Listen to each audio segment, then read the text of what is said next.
So you know how a few days ago I uploaded a video on Chainsaw Man and I said that was weirdly good, but at the same time I kind of thought it was like, you know, just a slight bit mid? Well, my mind has completely changed and my thoughts on Chainsaw Man have completely changed from that video. I completely regret what I said in that video because this show is actually very, very good. It's not just weirdly good, it's weirdly amazing because the final 2 arcs of Chainsaw Man really destroyed my expectations. I didn't expect this to happen. At some point I was like, what am I reading? It was because of the comments that I got on the last video and because of how well that video actually did that I was like, you know what, I'll read the last 20 chapters of Chainsaw Man, why not? And I am so grateful I did that because those last 20 chapters were very enjoyable. Yeah, I can see why Chainsaw Man's blown up. Okay, let's talk about this final arc because bro, I was absolutely shocked from the moment I picked it back up to the moment I put it back down. So let's talk about Makima, right? Because Makima is, you know, the controversial character that she is, but in this arc, she goes to a completely different level that I was not expecting. I honestly think she's a really good antagonist. I'm not even gonna lie when I say that. I thought she was just a fan service character at the beginning, but nope, she's not a fan service character, at least to the normal people out of us. She is truly an incredible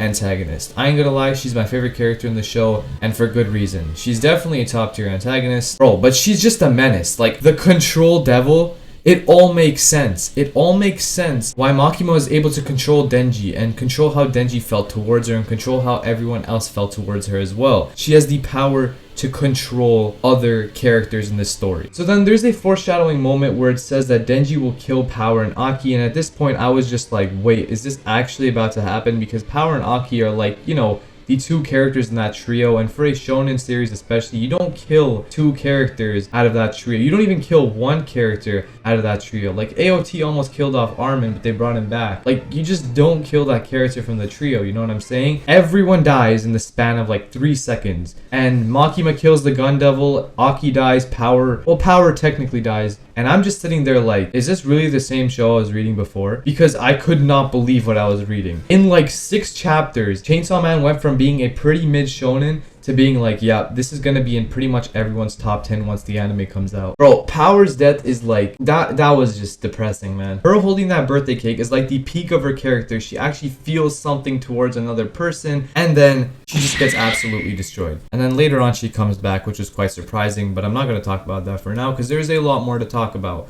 Okay, so Makima makes Denji her dog, and that was, yeah, the woofing thing went to its climax as well. Makima, the main antagonist, again, I really do think she's a peak main antagonist. I really do think it fits her character very well. You don't quite often see a female main antagonist, and in this case, it was very well done. Denji, okay, Denji is, so, yeah, I had a controversial take about Denji when I first read Chainsaw Man, but now my mind is completely changed. Denji's a fire character. Denji is a great protagonist. His development's amazing. Just everything about him is great. I think he's a great shonen main character, and whilst he did start off as a relatively, well, you could say weird protagonist, he ends up becoming a very enjoyable character towards the end, and he ends up killing Makima, which I would not have expected something like that to happen if you were to ask me just a few days ago, and yet Chainsaw Man somehow made it happen in the best possible way. So then Denji awakens into the Chainsaw Man, which looks absolutely crazy. Bro, that thing looks so, oh my god. The artwork in these last few chapters was truly exceptional. Like, it kind of reminded me of Berserk, just a little bit, not to Berserk's extreme, but just a little bit to Berserk. And then the final battle is Makima versus Denji. It was crazy. But then the final part of that battle where everything really concludes is weird. I mean, it's Chainsaw Man, but it's still weird. Denji eats Makima? Like, are you actually serious, man? This dude literally cooked her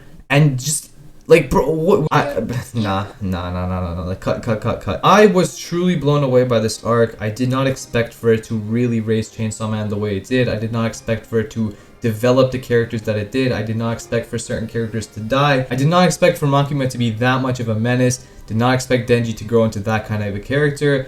And I definitely did not expect to be saying that Chainsaw Man is truly a top tier shonen series. And I mean that when I say it. This show is amazing.